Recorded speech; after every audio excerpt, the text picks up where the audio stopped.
अस्सलाम वालेकुम। मेरा नाम है डॉक्टर उज़्मा अब्बास और आज की वीडियो में हम डिस्कस करेंगे कि ऐसे कौन से साइंस या ऐसी कौन सी अलामात हैं जिससे बगैर अल्ट्रासाउंड के ही हम ये अंदाज़ा लगा सकते हैं कि इस बार लड़का होगा या लड़की होगी, यानी कि जेंडर क्या होगा, मेल होगा या फीमेल होगी। तो 99% जो कंफर्मेशन होती है वो अल्ट्रासाउंड पे ही होती है कि उसमें भी 1% ये चांस होता है कि मे बी जो आपका डॉक्टर आपको बताए वो आपका जेंडर ना हो, लेकिन 99% जो आपका डॉक्टर आपको बताता है जेंडर वही होता है।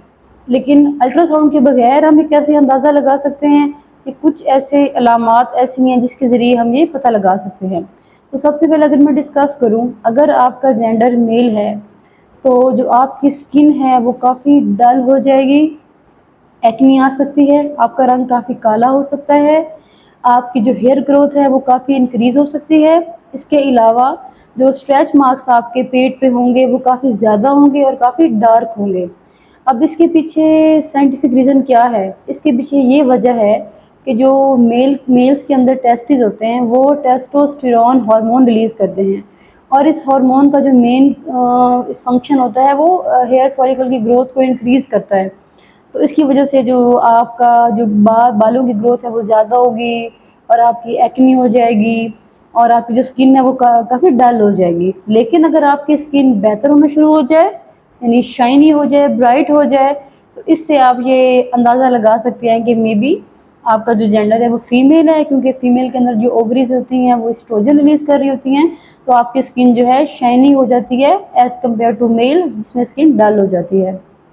सेकंड रीज़न, जो फीमेल जेंडर होता है, यूजुअली ये देखा गया है कि 70 to 80% जो फीमेल जेंडर होते हैं उनके अंदर औरत को जो मॉर्निंग सिकनेस होती है, यानी कि उल्टी आना, मतली होना, दिल ख़राब होना, वो ज़्यादा होता है मेल जेंडर की निस्बत। अब ऐसा क्यों होता है? क्योंकि फीमेल जेंडर के अंदर भी ओवरीज होती हैं जो कि एस्ट्रोजन रिलीज़ कर रही होती हैं, बीटा एसिड का लेवल ज़्यादा होता है, तो उसकी वजह से जो मॉर्निंग सिकनेस है वो ज़्यादा फीमेल के अंदर होती है। अभी इसमें वेरिएशन है, मेल और फीमेल दोनों जेंडर में ही सिकनेस का जो दिल ख़राब होना, उल्टी मतली होना दोनों जेंडर में हो सकती है, लेकिन ये देखा गया है कि ज़्यादातर ये फीमेल जेंडर के अंदर होती है। उसके बाद थर्ड, अगर मैं अलामत डिस्कस करूं, तो अगर आपकी डॉक्टर आपकी बच्चे की हार्ट बीट चेक करता है, अगर वो 145 से ज़्यादा आ रही है तो इसका मतलब है कि आपका फीमेल जेंडर है, और अगर आपकी हार्ट बीट बच्चे की 145 से कम आ रही है तो इसका मतलब है कि जो आपका जेंडर है वो मेल है। इसके अलावा अगर मैं बेबी बम्प्स की बात करूं, तो जो फीमेल जेंडर होता है उसमें जो बेबी बम्प्स होते हैं वो ज़्यादा होते हैं, पेट ज़्यादा निकला हुआ होता है, और जबकि जो मेल जेंडर होता है उसमें जो पेट थोड़ा सा चपटा होता है, थोड़ा सा अंदर को होता है, लेकिन फीमेल जेंडर के अंदर जो पेट होता है वो ज़्यादा बाहर को निकला होता है। इसके अलावा फोर्थ रीज़न, जो मूड स्विंग्स होते हैं, यानी कि कभी हंसना, कभी रोना आ जाना, चिड़चिड़ापन, गुस्सा आना, मूड ख़राब होना, ये मेल जेंडर अगर है तो इसके अंदर आपका जो है वो कम होते हैं, जबकि फीमेल जेंडर के अंदर ये ज़्यादा होते हैं। इसकी भी यही वजह है क्योंकि एस्ट्रोजन हार्मोन का लेवल ज़्यादा होता है, तो उसकी वजह से जो मूड स्विंग्स हैं वो औरत के अंदर ज़्यादा आना शुरू हो जाते हैं फीमेल जेंडर की सूरत में। इसके अलावा फिफ्थ, अगर मैं अलामत डिस्कस करूं, तो अगर औरत का वज़न पहले से, यानी कि उसका वज़न ज़्यादा बढ़ रहा है, तो वो फीमेल यानी कि बेटी को ज़ाहिर करता है। लेकिन अगर आपका वेट इतना नहीं बढ़ा है, लेकिन ज़ाहिर बात है प्रेगनेंसी में वेट तो आपका इंक्रीज़ होता ही है, लेकिन अगर थोड़ा बड़ा है तो इसका मतलब है कि मेल जेंडर है। इसकी भी यही रीज़न है कि जो टेस्टोस्टेरोन हार्मोन होता है वो हमारा जो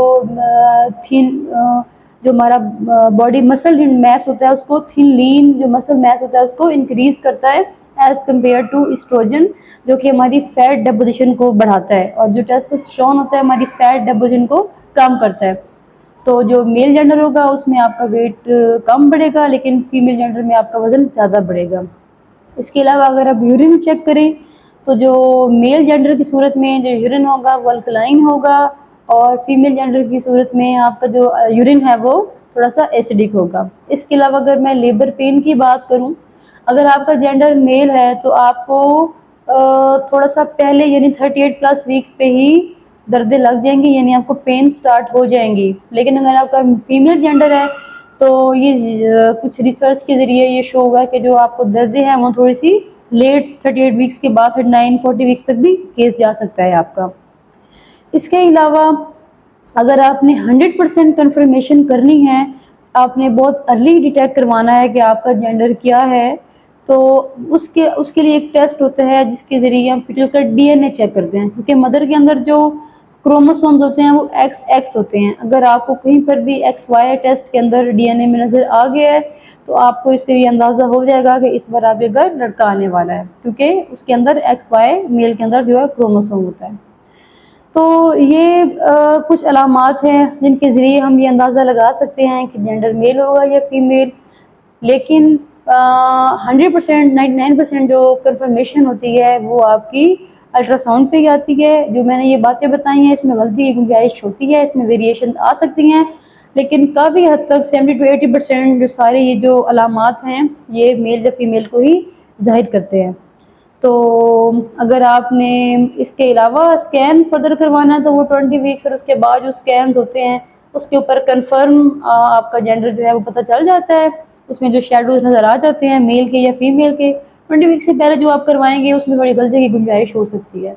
तो मैं उम्मीद करूँगी मेरी आज की वीडियो से आपने कुछ सीखा होगा। अगर आपको कोई भी क्वेश्चन है तो आप कमेंट सेक्शन में मुझसे पूछ सकते हैं।